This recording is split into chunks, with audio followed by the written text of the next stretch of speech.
आयुर्वेद में 4 प्रकार की आयु का वर्णन किया और उसमें हितायु के कुछ लक्षणों को पिछले दिनों हम देख रहे थे कि किस व्यक्ति की आयु हितायु हो सकती है, होती है। तो उनसे अतिरिक्त अब आगे एक और बात चरक संहिता में लिखी,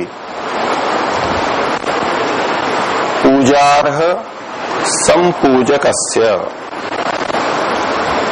पूजार्ह का मतलब है जो पूजा के योग्य है।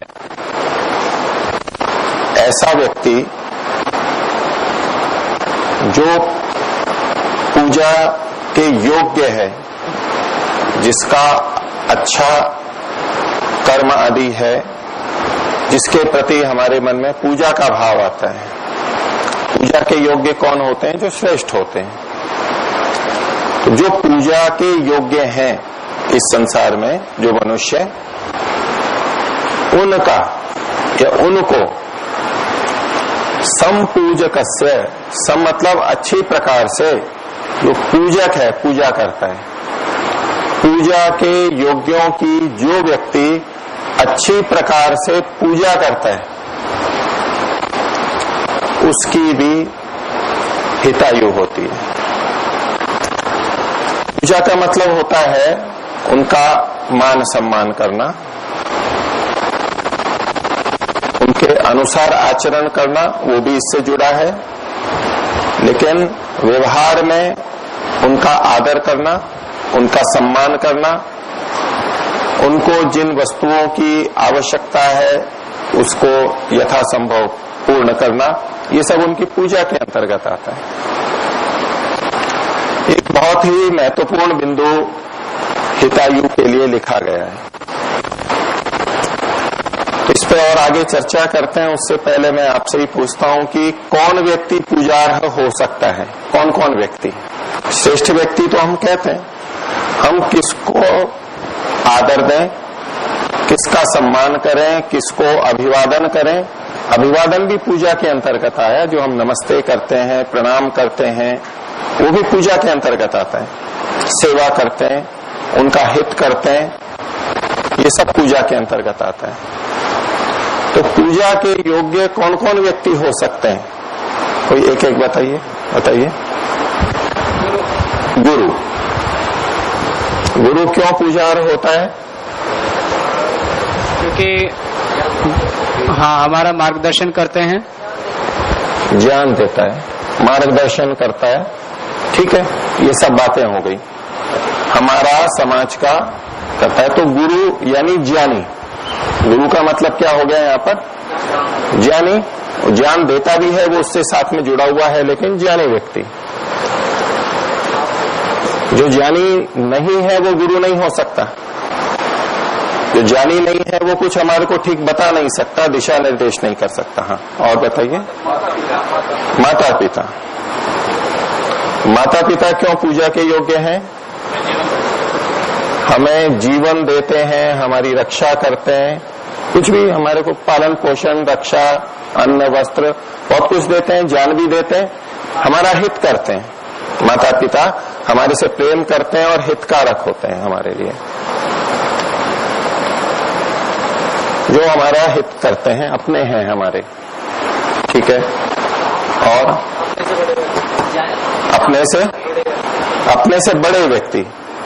बड़े का मतलब खोलना होगा। किस रूप से बढ़े? आयु में बढ़े, कद में बढ़े, पद में बढ़े, ज्ञान में बढ़े। बढ़े तो बहुत तरह हो सकते हैं, आयु और ज्ञान आपका। तो ज्ञान में तो हमने गुरु ले लिया, आयु,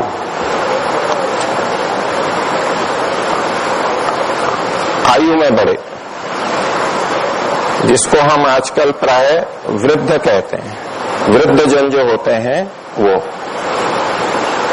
वृद्ध शब्द निंदित नहीं है, निंदित अर्थ में नहीं है कि ये तो वृद्ध हो गया यानी बूढ़ा हो गया।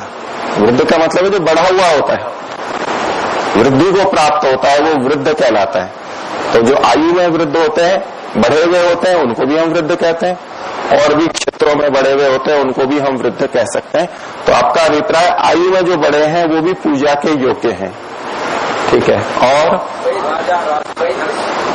देखो, संकेत करो तभी बोलना है, बिना उसके नहीं बोलना। हाँ, आप बोलिए।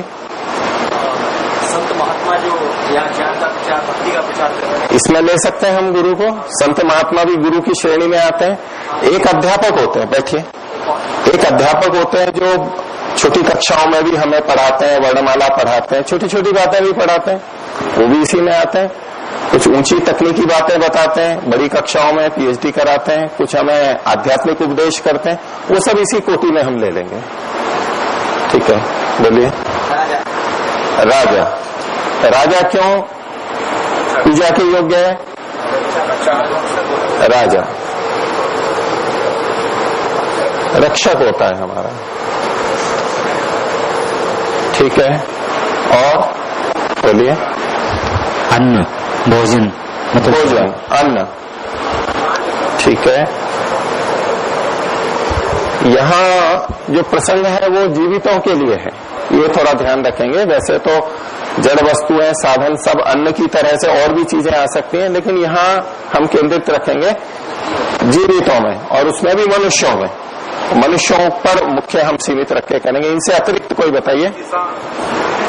किसान, यानी वो भी हमारा रक्षक होता है, और किसान को तो राजाओं का भी राजा कहा जाता है, ऐसी कुछ लोकोक्ति भी है।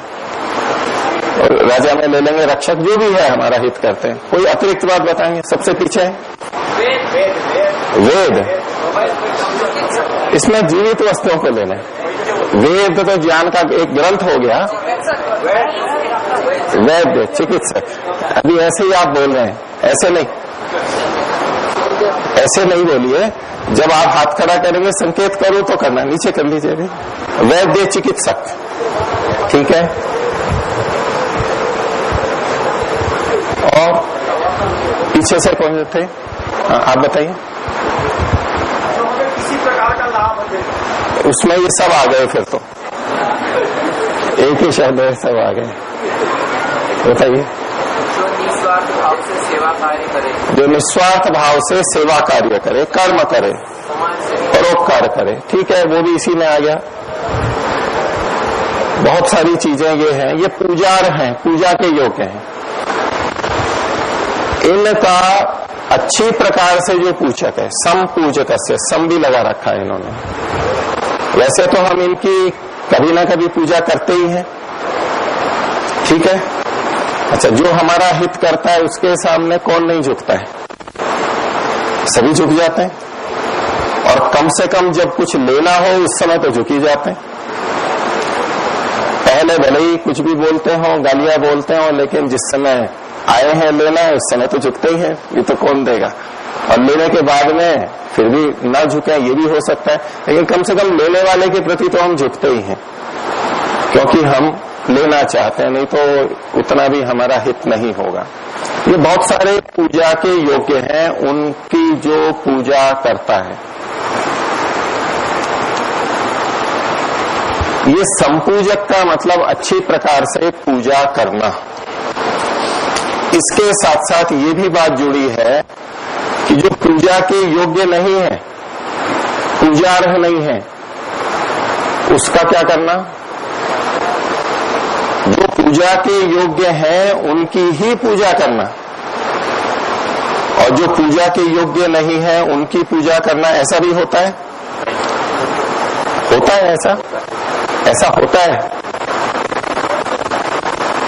पीछे कल या परसों गुरुजी एक श्लोक बोल रहे थे, अभिवादनशीलस्य नहीं, अपूज्या यत्र पूज्यन्ते, जहां अपूजनीयों की पूजा होती है, जिस गांव में, शहर में, राष्ट्र में, संस्था में, अपूज्या यत्र पूज्यन्ते, और पूज्या नाम अवमानना, जो पूजित होते हैं उनका अपमान होता है, उनकी पूजा नहीं होती या तो अपमान होता है, उल्टा अपमान और भी अधिक निकृष्ट स्थिति हो गई।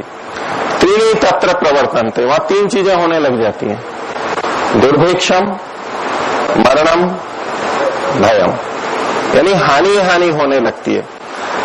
तो ये पूजा करना और न करना इतना महत्वपूर्ण है, हमारे जीवन में इतना महत्वपूर्ण है। क्या आप अपने जीवन में कभी इनसे अतिरिक्तों को, जो अपूजनीय है, उनको भी पूजित करते हैं? ऐसा होता है हमारे साथ भी, दूसरे ही नहीं, जो पूजा के योग्य नहीं है उसकी भी हम पूजा करते हैं कभी, जो सम्मान के योग्य नहीं है उसका भी सम्मान करते हैं। उदाहरण के लिए, कैसी परिस्थिति होती है जहां हम उसको पूजित तो नहीं मानते, लेकिन समाज में उसको बहुत अधिक पूजा दी जाती है, बहुत अधिक सम्मान दे दिया जाता है, बहुत अधिक पद दिया जाता है, बहुत अधिक अधिकार दिए जाते हैं। कई बार मित्र, वो पूजने के योग्य नहीं है, फिर भी हम उसकी पूजा करते हैं। तो यदि वो मित्र है, हमारा हित करता है, तो पूजा के योग्य है, हम सम्मान करते हैं बराबर में एक दूसरे को। हाँ, नेता लोग, और नेता के आगे कुछ विशेषण लगाना होगा, सब नेता नहीं, सब नेता नहीं, लेकिन समाज में ऐसी स्थितियां बनती हैं कि उनके पीछे हजारों लोग उनको मालाएं पहनाते हैं, कितनी बड़ी बड़ी मालाएं, जितनी हमने कभी देखी भी नहीं होती है, ऐसी बड़ी बड़ी मालाएं, ऐसे बड़े बड़े मंच इत्यादि, उनके लिए गीत, सब कुछ होता है।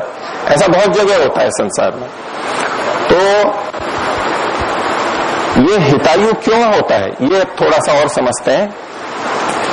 पूजा करने योग्य की पूजा करना किसके लिए हितकर होता है? ये हितायु में हम वो चर्चा कर रहे हैं जिससे हमारा हित होता है। जो इस तरह का आचरण करता है उसकी आयु हितायु होती है। दूसरे का भला होता है नहीं होता वो अलग बात है। जिनकी हम पूजा करते हैं उनको सम्मान मिलता है, प्रसन्नता होती है उनको, उनका जो भी हो। लेकिन हमें अभी क्या सोचना है कि की पूजा करने से हमारी आयु हितायु कैसे बनती है, नहीं हमारा हित उससे कैसे होता है, और ऐसा न करने पर इससे विपरीत जो है तो हमारी आयु अहितायु कैसे हो जाती है।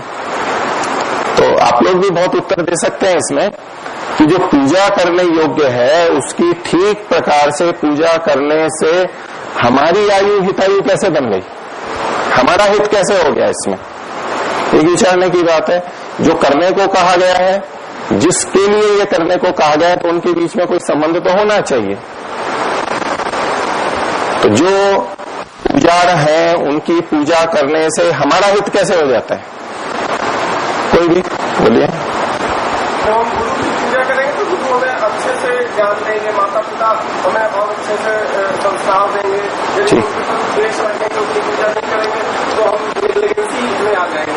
ठीक है, एक हित तो ये इन्होंने बताया कि ये सब जो हितकारक है हमारे, जो आपने बहुत सारे बताए, इनका हम मान सम्मान करेंगे तो ये ही हमारी को और चीजें देंगे। ठीक है, क्या देंगे? ज्ञान देंगे, धन देंगे, अन्न देंगे, चिकित्सा देंगे, रक्षा करेंगे इत्यादि। ये चीजें बहुत सारी हमारी सुखायु वाली हैं। अन्न वस्त्र देंगे, रक्षा देंगे। यहां जो हित की बात कही जा रही है ये कुछ और भी कहा जा रहा है। तो दूसरों की पूजा करने से, वो तो वैसे भी हमारे को दे रहे थे और पूजा करने से वो अच्छी तरह देंगे, ये भी एक अर्थ है। लेकिन इससे और अतिरिक्त भी कुछ बात कहना चाहे कोई, बोलिए। हमारे भाव शुद्ध होते हैं। हमारे भाव शुद्ध होते हैं, तो इससे हमारे भाव कैसे शुद्ध होते हैं? पूजा जितने अच्छे भाव हम बार बार लाएंगे उससे अच्छे भाव। तो पूजा अच्छा भाव है, उससे हमारे भाव अच्छे होते हैं। लेकिन इससे हमारा हित कैसे होता है? एक भाव अच्छा ठीक है, और कोई बताए, बोलिए। हमारा अज्ञान नष्ट होता है। हमारा अज्ञान नष्ट होता है। वो तो बहुत से लोग तो करते हैं ना, भाई क्यों नमस्ते करूं, जब तक पढ़ रहे हैं तब तक नमस्ते की, बाद में तो मुंह फेर के चले जाते हैं, तो बाद में ध्यान भी नहीं कुछ। तो तब भी और पुस्तक से पढ़ लेंगे तो ज्ञान तो यूं भी प्राप्त कर लेते हैं। में क्या संकट के समय सहायता करें? संकट के समय वो हमारी सहायता करेंगे, तो वो भी थोड़ा सुखायु वाला आ गया, उतना ये स्थूल हित हुआ हमारा। और बोलिए, वो परिपूर्ण आचरण हो, जिसको ज्ञान हो, हमारा इंग्लिश भी हो, उसकी पूजा करें। उसका पूजन करते हैं तो उससे हमारा हित कैसे होता है? वो हमारा इसे अपने ज्ञान से अपने आचरण से करता है, अपने मार्गदर्शन, वो हमें मार्गदर्शन करता है। ठीक है, और मन प्रसन्न रहता है। लेकिन बहुतों को पूजा नमस्ते करने में बहुत कष्ट भी होता है कई जगह पे जिसके प्रति भाव है वहां अच्छा होता है, आपने ठीक बिंदु कहा। तो हमारा मन प्रसन्न होता है, इसलिए हमारा हित होता है, ये भी एक ठीक बात है। और आप बताइए, हमारे कर्म अच्छे होते हैं। हमारे कर्म अच्छे होते हैं, ये क्या अच्छा कर्म कैसे हो गया? उससे कोई हमारा पुण्य बनता है? हमारे कर्म अच्छे होते हैं, इसका मतलब क्या हुआ? अच्छे कर्म का मतलब क्या हुआ? पुण्य बनता है, ये आपका अभिप्राय है। तो दूसरों का, पुजारों का सम्मान करने से हमारा पुण्य बन जाता है, उनको देख के हमारा आचरण होता है। वो तो हम अच्छे लोगों को बिना सम्मान किए भी सीख लें तो। आप बताइए,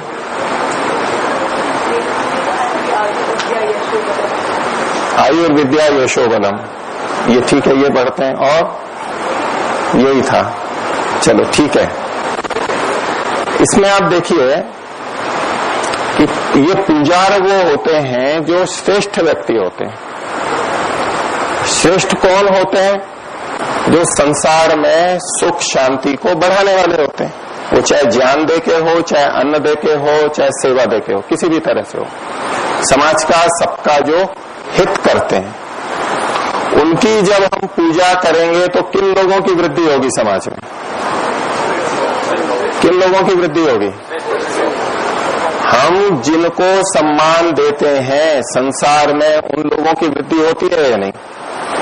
यदि आज अंग्रेजी बोलने वाले और अंग्रेजी पढ़ने वाले को अधिक सम्मान मिलता हो, उसको नौकरी शीघ्र मिलती हो, और वो अंग्रेजी बोल रहा है तो हमें लगता है कि ये बहुत बड़ा विद्वान है, तो हमने पूजा की ना, उसको सम्मान दिया, स्थान दिया।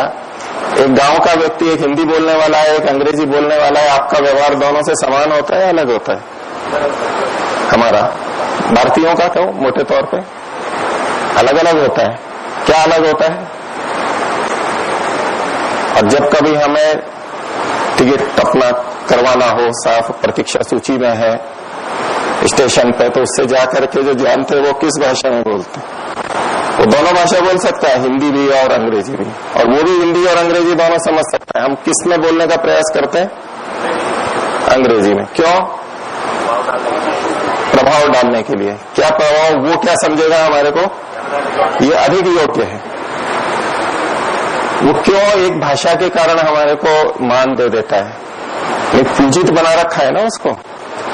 तो जिसको पूजित बनाते हैं उसकी वृद्धि होती है। जिसकी हम पूजा करेंगे, जिसको सम्मान मिलेगा वो बढ़ेगा, और जिसकी पूजा नहीं करेंगे उसका घटेगा, लोग जाएंगे नहीं उसकी तरफ, कम प्रवृत्ति होगी। तो पूजित लोगों की पूजा करने से संसार में वैसे पूजित लोगों को बढ़ाने में हम सहयोग करते हैं। ये सहयोग है या नहीं है हमारा? अच्छे लोगों को बढ़ाने में एक हमारा सहयोग है या नहीं है? हम अच्छे हैं, अच्छी बात है, ये एक हुआ। लेकिन अच्छे लोगों को हम सम्मान कर रहे हैं, उनको बढ़ा रहे हैं, तो इससे अच्छे लोग बढ़ेंगे, तो इससे समाज का और कल्याण होगा। तो ये हमारा पुण्य कर्म हुआ ना। भावनाएं भी अच्छी होंगी और हमारा बहुत बड़ा हित होता है। और इसके विपरीत जब हम अपूज्य लोगों का सम्मान करते हैं तो क्या होता है?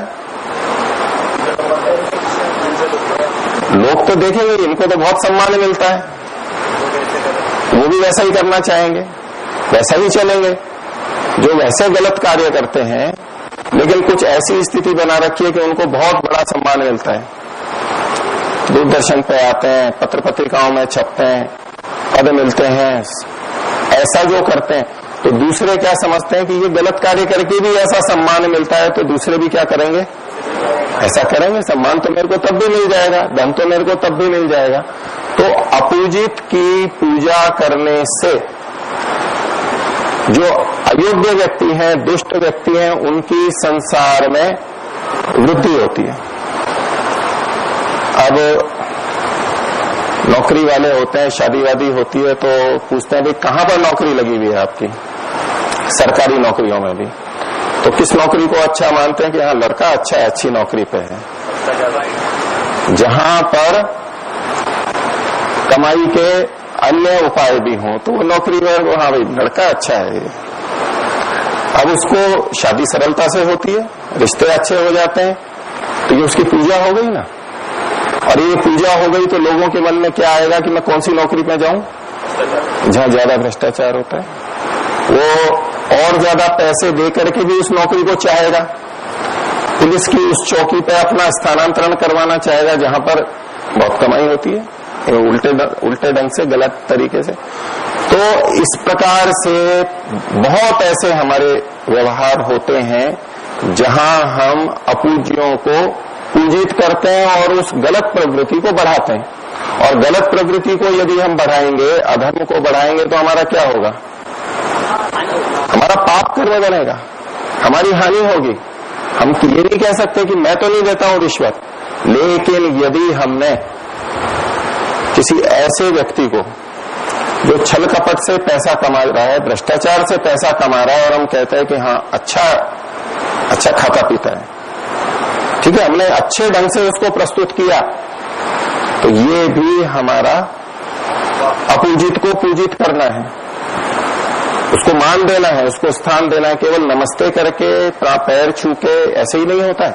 बातचीत के व्यवहार में भी हम उसका समर्थन करते हैं, उसको उदाहरण के रूप में प्रस्तुत करते हैं, उसको हम अधिक समय दे देते हैं, उसको हम अधिक अवसर देते हैं, उसको आमंत्रित करते हैं, इत्यादि जो बातें होती हैं। किसी को आमंत्रित करना भी उसको सम्मान देना है कार्यक्रमों में।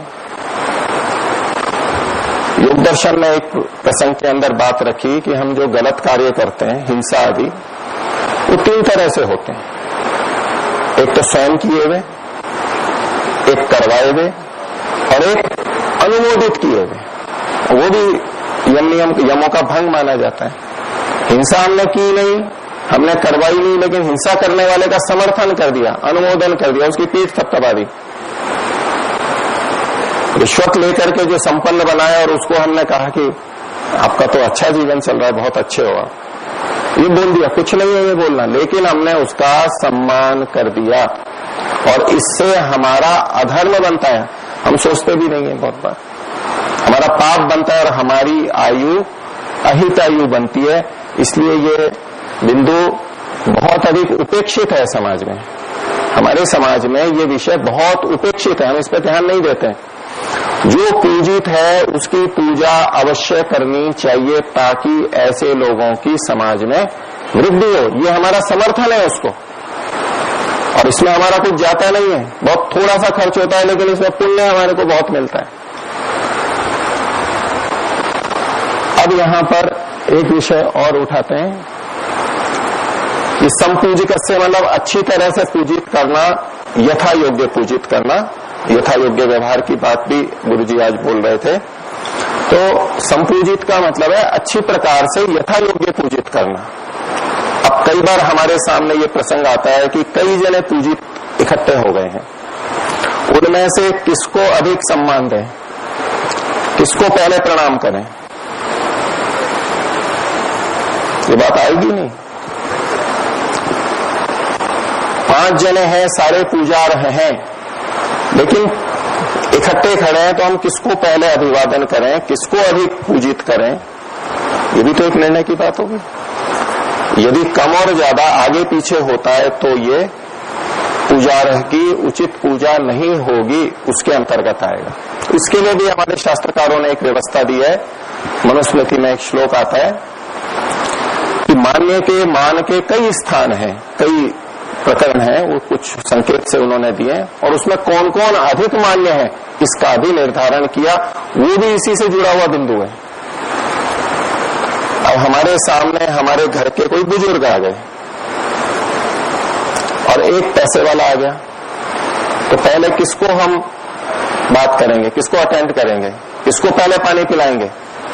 दो जने बैठे हैं, किससे पहले बात करेंगे, किसको समय देंगे, किसको पहले पानी पिलाएंगे, किसके रहने की भोजन की व्यवस्था पहले करेंगे? ये सब सम्मान के अंतर्गत आता है, ये छोटी छोटी बातें भी। अब कोई हमारा रिश्तेदार आ गया और एक पैसे वाला है, एक बहुत परोपकार करने वाला आ गया और एक हमारा घर के बुजुर्ग हैं, काम करने वाला छोटी आयु का है, तो किसको देंगे? एक विद्वान आ गया, वो कम आयु का है, और एक वृद्ध है या बहुत पैसे वाले हैं, किसको देंगे? हम जिसको सम्मान देते हैं उससे हमारी अपनी प्रवृत्ति भी पता लगती है। हमारे घर पर कोई वृद्ध आए तब हम कितने प्रसन्न होते हैं, हमारे घर पर कोई समाज सेवी कार्य करने वाला आए तब हम कितने प्रसन्न होते हैं, किसके लिए पहले से तैयारी करते हैं, उत्सुक होते हैं, बड़ी इच्छा होती है, उत्कंठा होती है कि वो आने वाले हैं, मिलूंगा, मिलने के बाद भी मन में वो बने रहते हैं।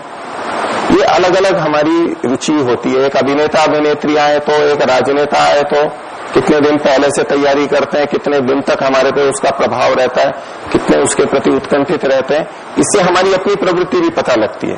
तो उन्होंने कहा मान के स्थान पूजा के कई हैं, तो वित्तम यानी धन वाला व्यक्ति, बंधुर, वयः, कर्म, विद्या भवति पंचमी।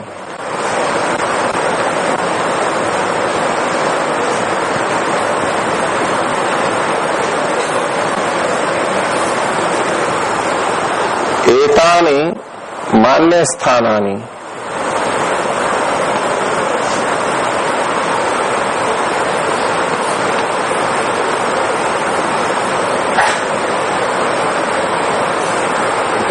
गरीयो यद यद उत्तरम।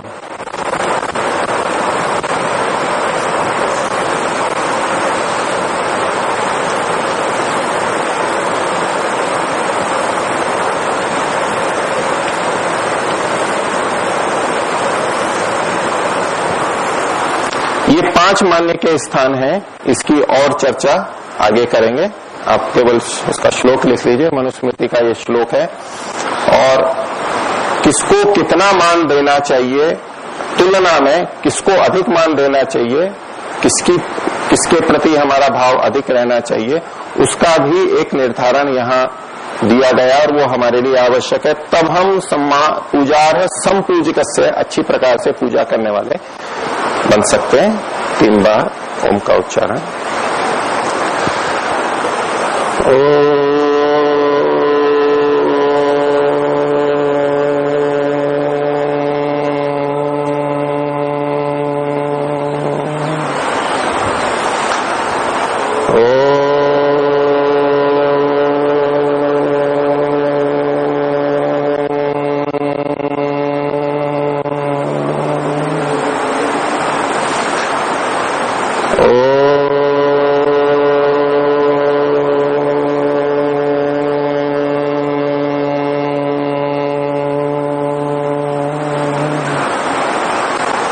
सबको सादर अभिवादन। ओम शिव।